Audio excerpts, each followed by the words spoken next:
할렐루야. 네, 오늘 참 좋은 날입니다. 하나님은 이 세상에 그 무엇보다 우리가 드리는 예배를 가장 기뻐하십니다. 이 예배를 통하여 하나님께는 영광이요, 우리 모두에게는 하나님의 그 은혜와 은총을 입어서 한 주간도 영원한 우리의 본향 천국을 사모하며 또 이 땅에서 그 하나님의 나라의 그 복을 일상 속에 누리고 또 전파하며 나누며 살아가는 우리 모두가 되기를 주의 이름으로 축원합니다.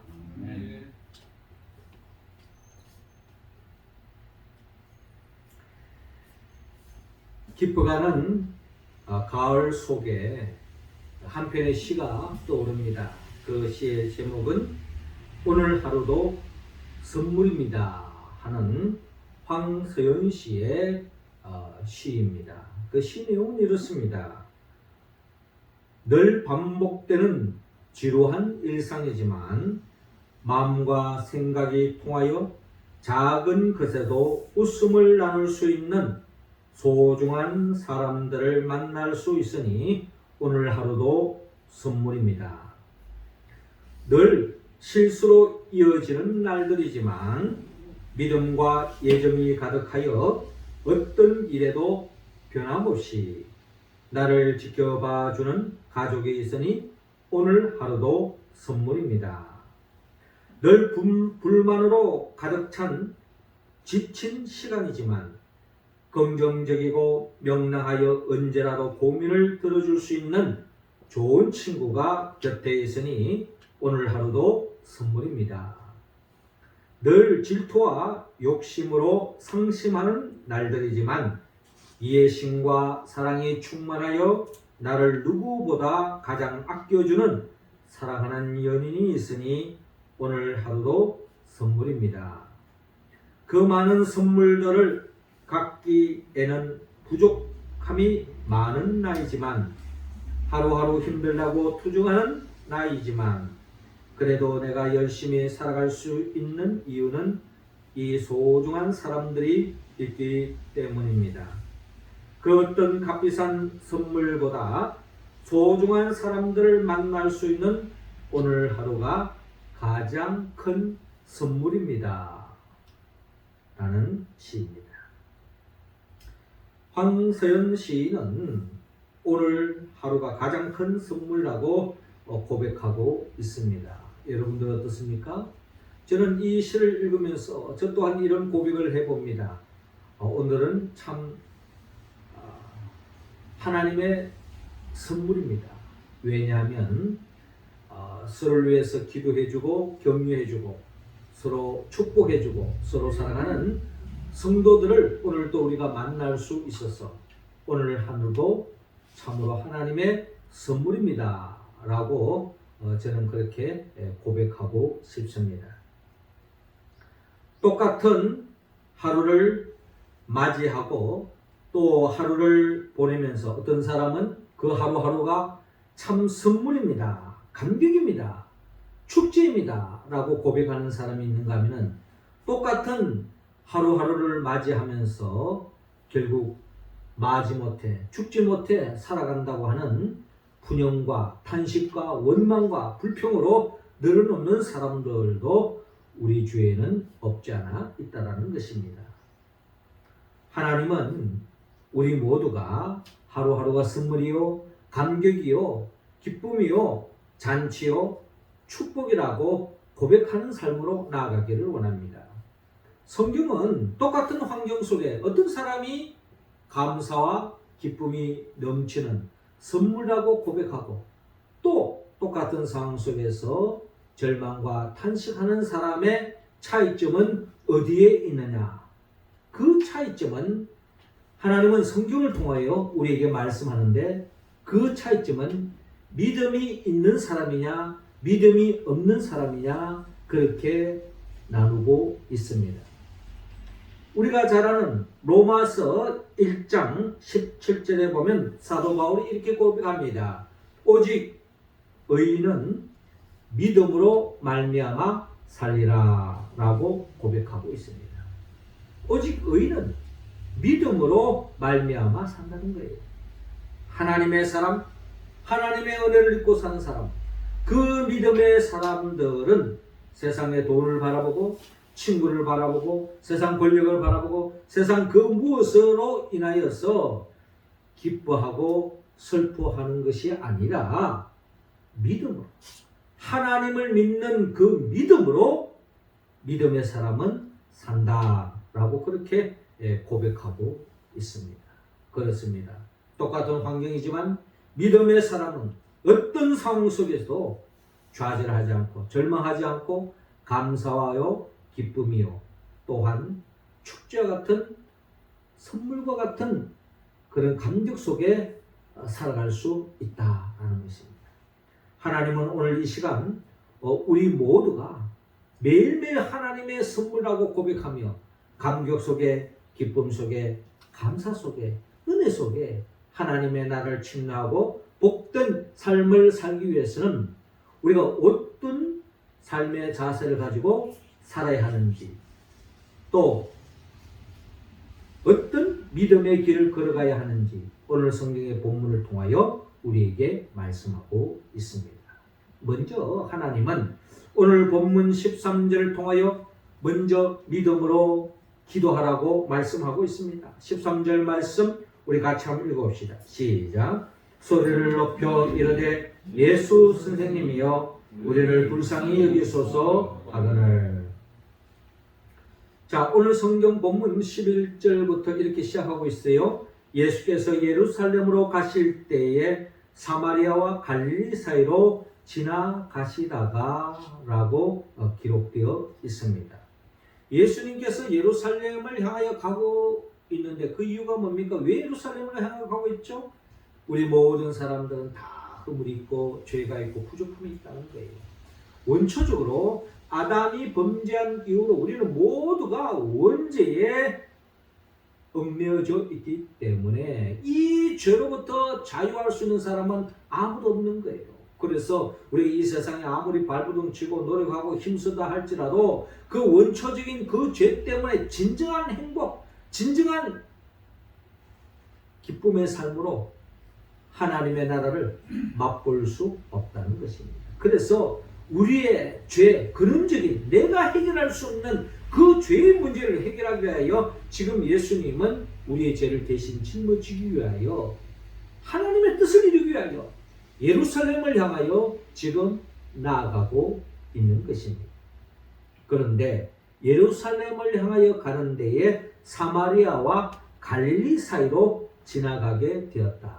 이 사마리아 땅은 이방인들이 많이 사는 곳입니다. 그리고 갈릴리는 유대인들이 많이 사는 곳이죠.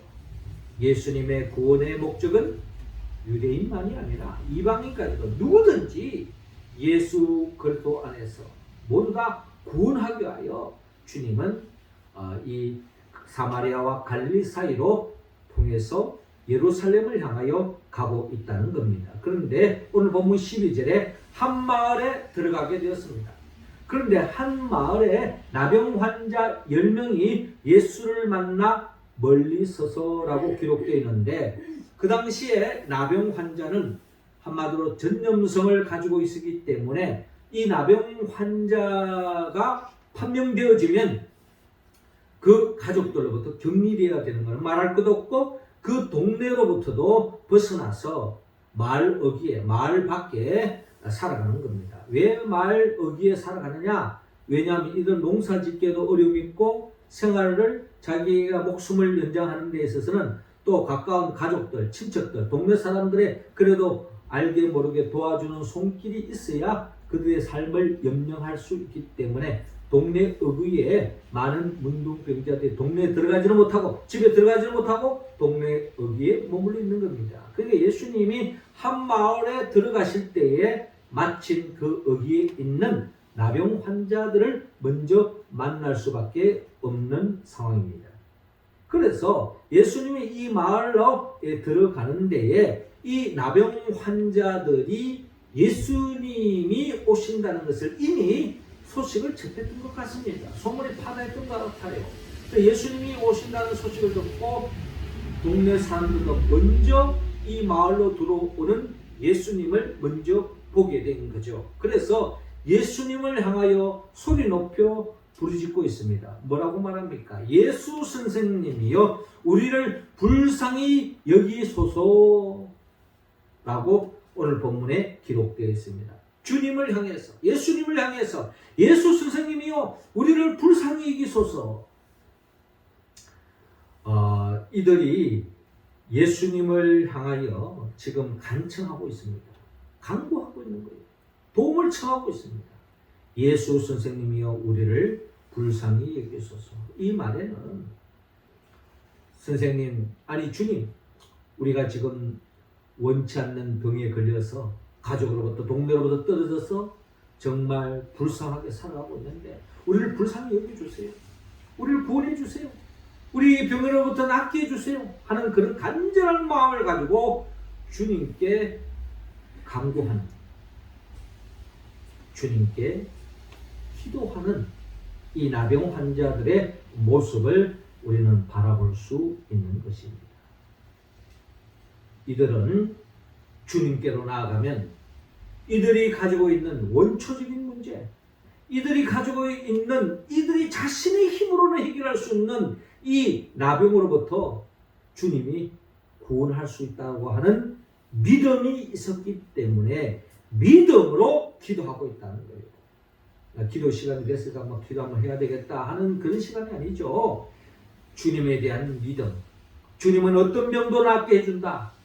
내가 나을 수 없는, 내 힘으로 할 수 없는, 의학으로 할 수 없는 그 당시에 불치의 병으로 여겨지는 이 나병으로부터 낫게 해주시는 것도 오직 하나님, 하나님의 아들 예수 그리스도만이 낫게 해줄 수 있다라고 하는 믿음으로 주님께 간청하고 기도하고 있는 이 나병 환자의 모습을 하나님 오늘 본문을 통하여 우리에게 보기를 원합니다. 결과적으로 이 나병 환자들은 주님께 간청함으로, 기도함으로 나음을 잊게 된 것을 우리는 결론적으로 먼저 이야기할 수 있습니다. 그렇습니다. 우리의 삶에도 우리 나름 이 나병 환자의 문제가 있는 것처럼 우리에게도 다 각자 나름의 문제를 다 가지고 있습니다. 사람의 얼굴이 다르듯이 그 사람이 직면하고 있는 문제도 다양합니다. 그 사람이 마음적으로, 현실적으로 눌리고 있는 문제는 다르다는 거예요. 어떤 사람은 사람 때문에 마음고생하는 사람이 있고, 어떤 사람은 사람으로 인하여 마음고생을 하고 있지 않지만 물질의 문제로 인하여 힘들어하는 사람이 있고, 어떤 사람은 물질도 풍족하고 사람 관계도 좋은데 내 자신의 불치의 병으로 인하여 근심 속에 놓여져 있는 사람도 많이 있다는 것입니다. 이것은 믿지 않는 사람들에게만 있는 것이 아닙니다. 믿는 우리에게도, 믿음의 길을 걸어가는 우리에게도 끊임없이 문제의 연속 속에 우리는 살아가고 있다. 왜 하나님은 믿음의 사람에게 이런 문제의 연속적인 세상 속에 우리는 살게 했을까? 우리는 한번 생각해 볼 필요가 있습니다. 영국 사람들은 이 청어를 참 좋아한다고 합니다. 아놀드 토인비의 그 역사학자인 아놀드 토인비의 역사 연구라고 하는 이 서문에 보면 이 청어 이야기가 나옵니다. 우리가 잘 아는 이야기죠. 이 청어 이야기는 이 영국 사람들이 이 청어를 참 좋아하는데 이 북대서양 꼭대기까지 올라가서 청어를 잡아와서 이 영국 국민들에게 공급하는 것이 그 당시 많은 어부들의 역할이었습니다. 그런데 많은 어부들이 북대서양까지 올라가서 청어를 잡아와서 이 본국으로 돌아오는 그 과정 속에 거의 다 청어가 다 죽어간다는 거예요. 그렇기 때문에 헐값에 팔 수밖에 없는 거죠. 그런데 어느 한 어부는 아주 싱싱한 이 청어를 한 마리도 죽지 않고 그 북대서양에서 잡았던 그 청어를 사람들에게 공급하는 겁니다. 그러니까 죽은 청어를 파는 거다. 고가의 청어를 팔기 때문에 수익도 아주 높은 거죠. 그리고 많은 어부들이 부러워합니다. 도대체 어떻게 당신은 그렇게 죽지 않은 청어를 어떻게 보관해 왔기에 그렇게 싱싱한 청어를 공급하느냐. 뒤늦게 알게 됐는데 이 어부의 이야기는 이 청어를 잡아서 이 청어를 잡은 청어를 담은 그 어항에다가 바다 메기 몇 마리를 집어넣어 놓는다고 합니다. 이 청어의 천적이라고 볼 수 있겠죠? 그래서 이 청어들은 이 바다 메기를 보는 그 순간에 한마디로 말해서 긴장을 하게 되어진다는 거예요. 그래서 결국에는 이 바다 메기에게 먹히지 않기 위해서 아주 분주하게 움직인다고 합니다. 그러니 보통 청어들은 바다 메기를 넣지 않으면 오랜 항해 속에서 멀미가 나가지고 그리고 결국에는 멀미가 나고 또 갇혀있는 노암 속에 있다 보니까 결국 느슨해지면서 결국에는 다들 비실비실하고 죽어가는데 이 몇 마리의 천적이라고 할 수 있는 이 바다 메기로 인하여서 긴장을 하게 되어지고 분주하게 움직이다 보니 멀미할 새도 없는 거예요. 그런 속에서 결국 어부는 그 싱싱한 청어를 사람들에게 화를 이렇게 공급할 수 있게 되었다라는 이야기인 것입니다. 어떻게 본다면 믿음의 길을 걸어가는 우리들에게도 왜 개인적으로, 가정적으로 내 인생에 끊임없는 문제가 다가올까? 왜 하나님 그런 문제를 우리에게 허락해 주었을까? 거기에는 이유가 있다는 겁니다.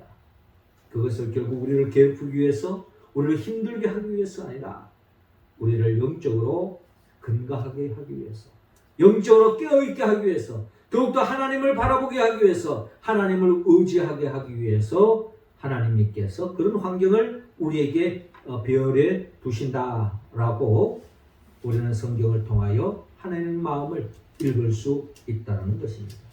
세상이 편안하고 문제없고 모든 것들이 다 형통하고 모든 것이 다 잘 되고 싶시오. 그러면 우리가 더 하나님을 잘 믿고 하나님을 더 의지하고 영적으로 더 살아있을 것이다 라고 생각한다면 그것은 오산입니다.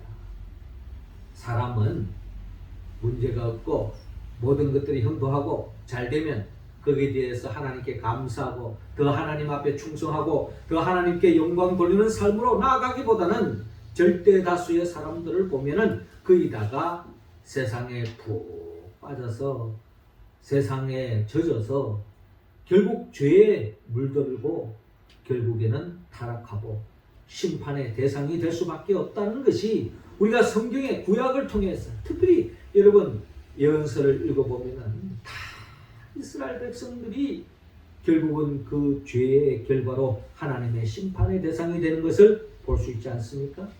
결국 하나님은 우리를 더욱더 영적으로 깨어있게 하기 위해서 적절하게 우리의 삶 속에 끊임없는 문제를 안겨주신다는 겁니다. 그러면 믿음의 사람은 어떻게 하느냐? 믿음으로 기도하는 거죠. 하나님께 기도하면 내 문제가 해결될 것이다 라고 믿고 기도하며 나아가는 것입니다. 우리가 잘 아는 것처럼 출애굽기 우리 17장에 보면은 이스라엘 백성들이 아말렉 족속과의 전쟁이 일어납니다. 그냥 하나님의 인도하심 속에 그냥 편안하게 그냥 가나안 땅에 가면 되는데 왜 아말렉 족속을 일으켜서 그들과 싸우게 합니까? 결국 이 싸움의 영적 비밀은 그렇습니다. 모세와 아론과 홀이 기도하면 결국 이스라엘 군대가 이기고 기도의 손을 내리면 아말렉 군대가 이기는 영적 비밀을 보여주게 되어지는 겁니다. 이를 통해서 하나님은 믿음의 사람은 결국 하나님을 믿고 의지하는 가운데 모든 일이 다 형통하고 모든 일이 다 해결되어지고 모든 문제가 없다는 것이 아니라 끊임없는 문제의 상황 속에 부딪히지만 그 속에서 끊임없이 하나님 앞에 부르짖고 기도하고 믿음의 길을 걸어가는 거죠. 우리가 왜 새벽 기도를 하고 왜 틈틈이 우리가 수요기도, 금요기도 이런 기도의 시간을 왜 배열해 놓습니까? 우리가 끊임없이 하나님 앞에 기도하는 거죠. 우리 현실을 돌아보면 나름대로 어렵고 힘들 때가 있어요. 그럴 때마다 우리가 처하는 자세는 끊임없이 원망합니다. 누구 때문에 이렇게 됐다. 누구 때문에 이렇게 됐다. 이렇게 하소연하면서 여러분 살아간다는 것은 믿음이 없는 사람의 이야기라는 겁니다. 믿음의 사람은 어떻게 합니까? 그 누구로 인하여 내가 어려움을 겪는다 할지라도 그 무엇 때문에 어려움을 겪는다 할지라도 거기에 좌절하지 않고 하나님과 앞에 부르짖고 기도하는 거죠. 그러면 믿음으로 하나님이 내 문제를 해결해 주실 것이다. 때로는 하나님이 내가 원하는 바대로 이루어지지 않는다 할지라도 내가 상상할 수 없는 방법으로 하나님은 더 큰 복을 안겨 주실 것이다 라는 믿음으로 기도하면 하나님은 반드시 우리의 기도를 응답해 주시는 겁니다. 물에 빠져 허우적거릴 때에 하나님은 그 기도의 소리를 들으시고 베드로, 물에 빠지는 베드로를 건지신 것처럼 우리의 삶의 자리에서 허우적거릴 때, 절망에 빠질 때, 내 힘으로 할 수 없는 한계에 부딪힐 때에 그 누구를 원망하지 말고 주님 앞에 나아가 믿음으로 기도하는 것입니다. 오늘 이 나병 환자처럼 예수 선생님이여 우리를 불쌍히 여기소서. 주님 나를 구원해 주십시오. 내가 앞길에 막막합니다. 내가 하나님의 영광을 위하여 나가야 되는데 그저 그냥 이 세상에서 죽지 못해 살아가는 것도 아니고 목에 풀칠하기 위해서 살아가기 위해서 밥 새끼 주십시오. 이걸 위해서 우리가 사는 것만이 아니잖아요. 우리는 진정 하나님의 영광을 위하여 하나님이 기뻐하는 삶을 위하여 내 주위에 죽어가는 사람들을 살리고 절망에 빠진 사람을 힘이 되어주고 나의 도움의 손길이 풀한 세계에 마음껏 나눌 수 있는 그 또한 하나님이 복 주셔야 가능하다는 거예요. 물질에 복을 주시고 시간에 복을 주시고 마음에 복을 주시고 사랑하는 마음에 주셔야만이 우리가 축복의 통로로서의 삶을 살 수 있지 않겠습니까? 이 모든 것을 주님 앞에 간구할 때에 주님은 믿음으로 기도하는 자의 그 기도를 응답해 주시는 줄로 여러분 믿으시기 바랍니다. 믿음으로 기도하여서 진정한 매일매일 축복의 삶으로 이어가는 우리 모두가 되기를 주의 이름으로 축원합니다. 이어 두 번째로 믿음으로 순종하라 라고 말씀합니다. 14절 우리 다 같이 한번 읽어볼까요? 시작. 보시고 이르시되 가서 제사장들에게 너희 몸을 보이라 하셨더니 그들이 가다가 깨끗함을 받은지라. 아멘. 자, 이어지는 13절에 소리를 높여 이르되 예수 선생님이여 우리를 불쌍히 여기소서. 주님은 어떠한 문제도 해결할 수 있다라고 하는 믿음으로 주님께 간청했던 겁니다. 자, 이런 믿음의 소유자, 이 믿음의 소유자들이 14절에 주님은 그들을 눈여겨보시고 하시는 말씀이 가서 제사장들에게 너희 몸을 보이라 하고 말씀합니다. 너희 몸이 지금 나았다 이렇게 말씀하시는 것이 아니고 가서 제사장들에게 너희 몸을 보이라 라고 주님께서 말씀하고 있는 것입니다. 그런데 이어지는 말씀 보니까 그들이 가다가 깨끗함을 받은지라 라고 기록되어 있습니다. 여기서 우리는 놓치지 않아야 할 한 순간이 있습니다. 그게 바로 뭡니까? 예수님께서 내가 너희를 낫겠다.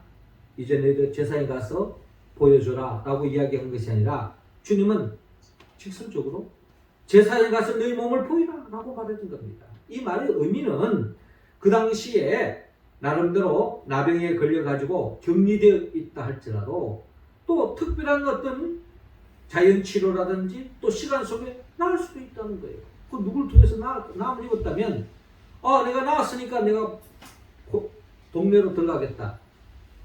가족의 품으로 돌아가겠다. 그렇게 마음 먹는다고 갈 수 있는 게 아니에요. 반드시 제사장에게 허락을 받아야 됩니다. 제사장에 가서 제 몸이 이렇게 나음을 입었습니다. 그렇네? 나았네? 마을로 들어와도 돼. 너 이제 가족의 품에 들어가도 돼. 이렇게 허락을 받아야 되는 거예요. 우리가 지난날 코로나만 걸려도 격리하잖아요. 그리고 코로나에 격리로부터 풀리려면 어떻게 됩니까? 보건소에 가서 다시 음성의 판정이 나와야 복귀가 되는 거예요. 그와 마찬가지로 그 당시에도 이런 전염성이 있는 나병 환자들은 반드시 제사장의 허락을 받아야 되는데, 지금 이들이 나음을 잊고 제사장에 간 게 아니에요. 주님께서 가서 제사장에 너희 몸을 보이라 라고 이야기하는 겁니다. 여기에는 엄청난 믿음을 요구하고 있는 겁니다. 주님을 믿는다면 주님의 말씀을 믿음을 전제로 해야만이 그들이 용감하게 제사장에게 달려갈 수 있는 겁니다. 아닌 게 아니라 이들이 믿음으로 제사장에게 달려갔어요. 달려가는 그 과정 속에 그들이 가다가 깨끗함을 받는 이와 같은 놀라운 역사가 일어났다는 겁니다. 나음을 보고 달려간 것이 아니라 믿고 달려갔다는 거예요. 하나님께서 아브라함에게 넌 너희 본토 친척 아버지 집을 떠나 내가 내게 지시할 땅으로 가라.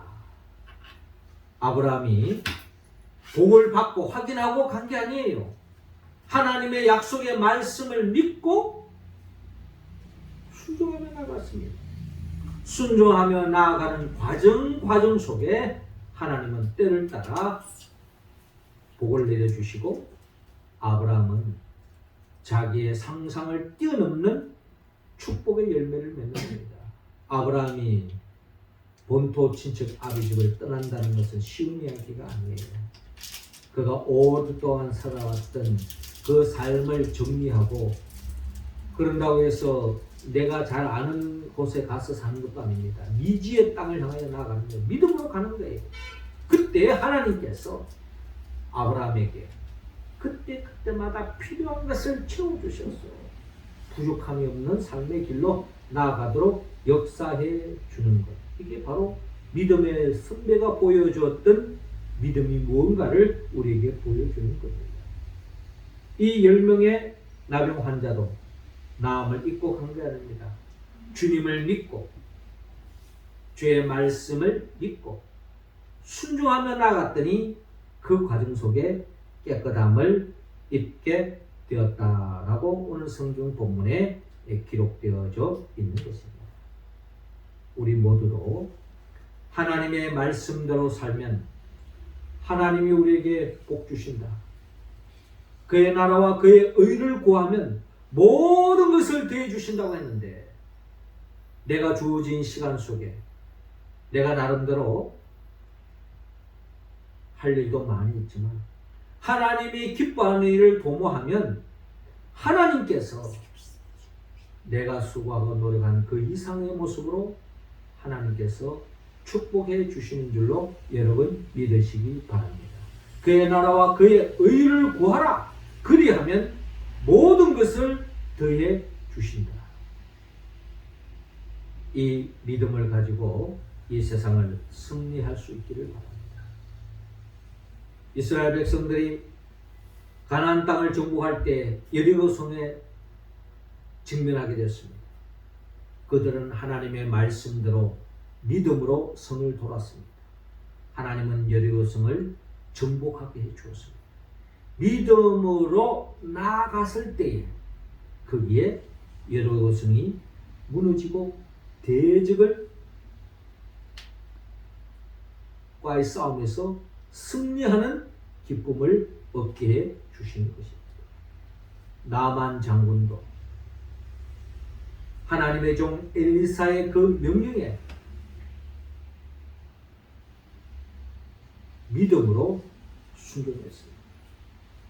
처음에는 의심했죠.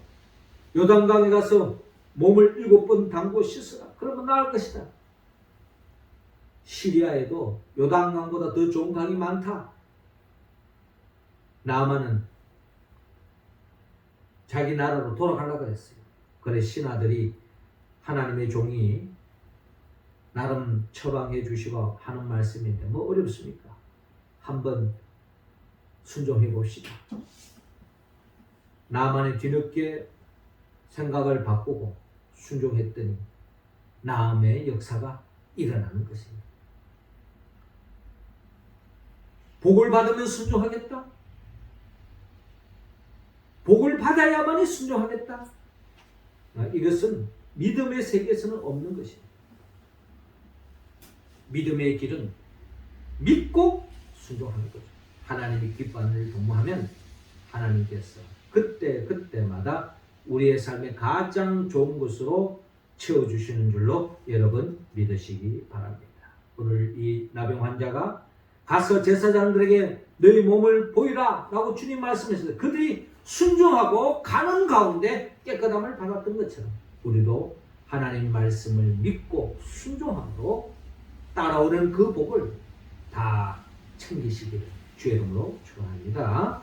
마지막 세 번째로 믿음으로 감사라고 말합니다. 17절 우리 같이 읽겠습니다. 시작. 예수께서 대답하여 이르시되 10사람이 다 깨끗함을 받지 아니하였느냐? 그 9은 어디 있느냐? 아멘. 자, 이어지는 15절을 보니까 그 중에 한 사람이 자기가 낳은 것을 보고 큰 소리로 하나님께 영광을 돌리며 돌아와. 자, 그런데 여러분, 믿음의 여정에도 어떻게 보면 믿음으로 기도한다, 믿음으로 순종한다. 근데 이 믿음의 꽃, 믿음의 결정체, 그것은 바로 이 믿음으로 감사하는 것. 이게 참 중요합니다. 거기다가 내가 원하는 바들이 다 이루어지면 그 순간에 우리가 속된 말로 화장실 들어갈 때 마음하고 나올 때 마음이 다르다잖아요. 내가 어렵고 힘들 때는 하나님 찾고 하나님께 기도하고 매달리고 나름 충성하고 나름 헌신하지만 문제가 해결되어져 잘 돼 보십시오. 절대 다수의 사람들은 하나님의 은혜를 저버리고 마치 자기가 어느 순간에 잘나서 그렇게 된 것이냐 착각하며 살아가는 사람들이 이 세상에 얼마나 많습니까? 그런데 오늘 이 본문에 보니까 그 중에 한 사람이 10명 중에 한 사람이 자기가 낳은 것을 보고 큰 소리로 하나님께 영광을 돌리며 돌아와. 이 모든 것이 하나님의 은혜다. 그 하나님이 베푸르신 그 은혜를 잊지 않고 감사하며 나아가는 것, 오늘 본문에서 우리가 놓쳐서 안 될 장면입니다. 그래서 16절에 하나님께 영광 돌리는 마음으로 하나님의 아들로 오신 예수 그리스도께 발 아래 엎드려 감사하니 그는 사마리아 사람이다 라고 오늘 본문은 기록하고 있습니다. 이 말은 뭘 지금 이야기합니까? 왜 이 사람이 사마리아, 그 9명은 유대인들이 되었다는 거예요. 근데 이 사마리아 사람이 주님께 와서 감사하고 있더라는 겁니다. 그래서 17절에 예수께서 대답하여 이르시되 10사람이 다 깨끗함을 받지 아니하느냐? 그 9은 어디 있느냐? 이 이방인 외에는 하나님께 영광을 돌리러 돌아온 자가 없느냐라고 주님께서 말씀하고 있습니다. 주님은 이 순간을 굉장히 주목하고 있습니다. 왜냐? 많은 사람들이 복받기 위해서 기도합니다. 복받기 위해서 충성합니다. 그러나 복받고 난 뒤에 입싹 닦는 것이 일반적인 사람이라는 거예요.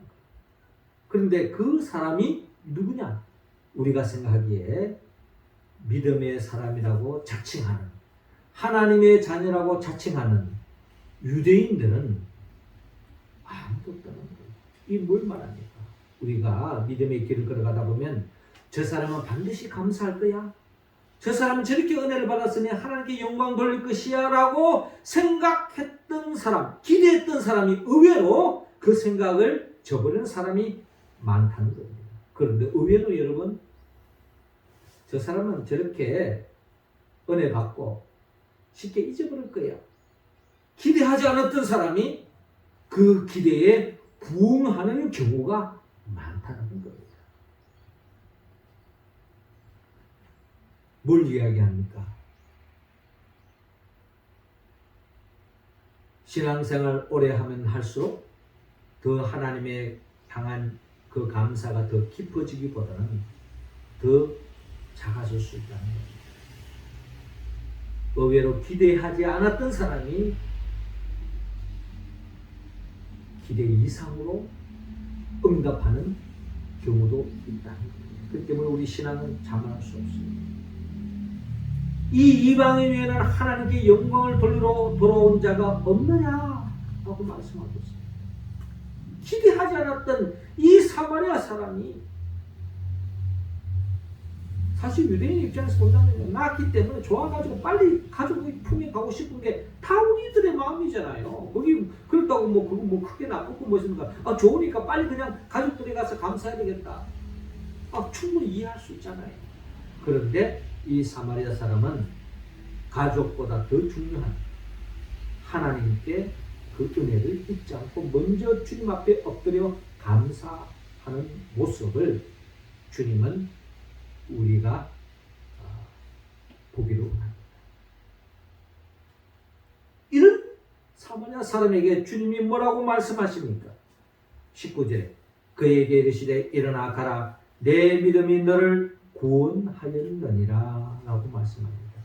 성경에 말하는 이 구원의 개념은 아주 포괄적인 개념도 포함되어 있습니다. 그게 바로 뭔고 하니 여러분 병든 자가 병을 낫는 것 구원이라고 이야기할 수 있어요. 가난한 자가 부자 되는 것 구원이라고 이야기할 수 있어요. 문제로부터 해결함을 받는 것 그것 또한 구원이라고 성경은 표현하고 있습니다. 그러나 성경에 말하는 궁극적인 구원은 사망에서 생명으로 어둠의 자식이 하나님의 자녀로 지옥에 떨어질 수밖에 없는 사람이 천국에 가는 거로 영생을 얻는 거로 하나님의 나라를 사는 것으로 천국 가는 것으로 그리고 그 구원은 죽어서 천국 가는 것뿐만 아니라 이 땅에서 하나님의 나라를 맛보는 것까지 포함하고 있습니다. 주님이 오늘 내 믿음이 너를 구원하였느니라 하는 이 말씀은 단순히 이 나병 환자가 병에 낫는 차원이 아니라 그의 영혼이 구원을 받았다. 하나님의 자녀가 되었다. 오늘 네가 진정한 하나님의 나라의 기쁨을 알게 됐다는 거예요. 앞에 9명의 유대인은 아마 자기 기쁨에 들떠서 가족들에게 아마 달려갔을 거예요. 그러나 그 기쁨은 하나님으로부터 오는 그 기쁨과는 비교할 수 없는 기쁨이에요. 이 사마리아 사람은 진정한 참된 구원, 기쁨을 맛보았다 라고 주님은 말씀하고 있는 겁니다. 다 자기 사람들은 다 자기 감정에 도취되어 살지만은 여러분 하나님으로부터 인정받는다면 그 최고 인생 아니겠습니까? 우리가 내 자신이 만족한다. 누가 참 멋있다. 부럽다. 그 말도 참 때로는 듣고 싶어요. 그러나 더 중요한 것은 세상 사람들 나를 부러워하고 박수 쳐주고 알아주고 아이고 부럽다 그러고 축하합니다 하는데 하나님 앞에서 책망받는다면 그것은 믿음의 여정에서 실패한 믿음의 사람 아니겠습니까? 우리는 때로는 세상 사람들이 몰라준다 할지라도 하나님이 인정한다면 그게 진정 승리예요. 물론 더 나아가 세상 사람들도 알아주고 하나님도 알아주면 더 좋겠죠. 그러나 선택의 여지가 있다면 그 무엇보다 하나님으로부터 인정받는 것, 하나님으로부터 칭찬받는 것, 이게 바로 우리 모두가 품어야 할, 소망해야 할 칭찬이라는 것입니다. 이에 대한 거룩한 욕심을 가질 수 있기를 바랍니다. 사랑하는 성도 여러분, 우리는 믿음의 길을 걸어가고 있습니다. 믿음의 사람은 사도 바울이 로마서 1장 17절에 고백한 점, 오직 의인은 믿음으로 산다고 했는데 믿음의 사람은 하나님을 믿음 주님께 기도합니다. 문제 앞에 원망하고 불평하고 거기에 좌절하고 누구 때문일까 거기에 빠지지 않습니다. 하나님께 기도합니다. 믿음으로 순종합니다. 하나님께서 내 삶을 챙겨주고 나는 하나님의 뜻에 집중할 것입니다. 그리고 믿음으로 감사. 하나님은 더 없는 전인적인 온전한 축복의 열매를 맺게 해주실 줄로 믿습니다. 우리가 이 열매, 이 복을 누리기 위해서는 오늘 말씀에 응답해야 되는데 이는 우리의 의지와 결단은 부족합니다. 성령이 도와줘야 합니다. 성령은 예수 그리스도의 영입니다. 예수님이 누구입니까? 예수님은 우리에게 복주기 위해서 천지 만물을 창조해 주었어요. 그러나 아담과 하와가 범죄한 이로 우리가 알게 모르게 전 죄 때문에 그 복을 누리지 못하고 있는 우리를 구원하게 하여 친히 인간의 몸으로 오셔서 우리의 죄를 대신 짊어지고 십자가에 못 박혀 죽으시고 하나님의 능력으로 죽은 자 가운데 3일 만에 부활하시고 성천하시고 지금도 우리에게 보혜사 성령을 주기를 원하는 겁니다. 왜? 성령이 없이는 아무것도 할 수 없기 때문에 성령의 도움을 입어야만이 하나님의 말씀을 응답할 수 있기 때문에 그 말씀에 응답하기 위하여 성령의 도심으로 그 말씀에 응답해가는 우리들에게 이 땅에서 하나님의 나라를 침노하게 하고 하나님의 나라를 복을 누리게 하시고 더 나아가 영원한 온전한 영생토록 복을 받게 하기 위해서 장차 재림하여 오실 예수 그리스도 그분의 영보에서 성령의 도움을 받아서 오늘 주신 이 말씀들 믿음으로 기도하고 믿음으로 순종하고 믿음으로 감사하여 진정한 하나님의 복을 누리는 이 가을 되기를 가을의 삶이 되기를 주의 이름으로 축원합니다. 기도드리겠습니다. 하나님 아버지 이 시간 우리 한 사람 한 사람에게 성령의 기름을 부어 주옵소서. 성령 충만함으로 믿음의 사람이 되게 하여 주시옵시고 믿음으로 하루하루를 살아가며 기도하고 순종하고 감사하여 하나님이 예비해 놓으신 그 온전한 복을 구원을 누리며 살아갈 수 있도록 인도하여 주옵소서. 예수님의 이름으로 기도드리옵나이다. 아멘.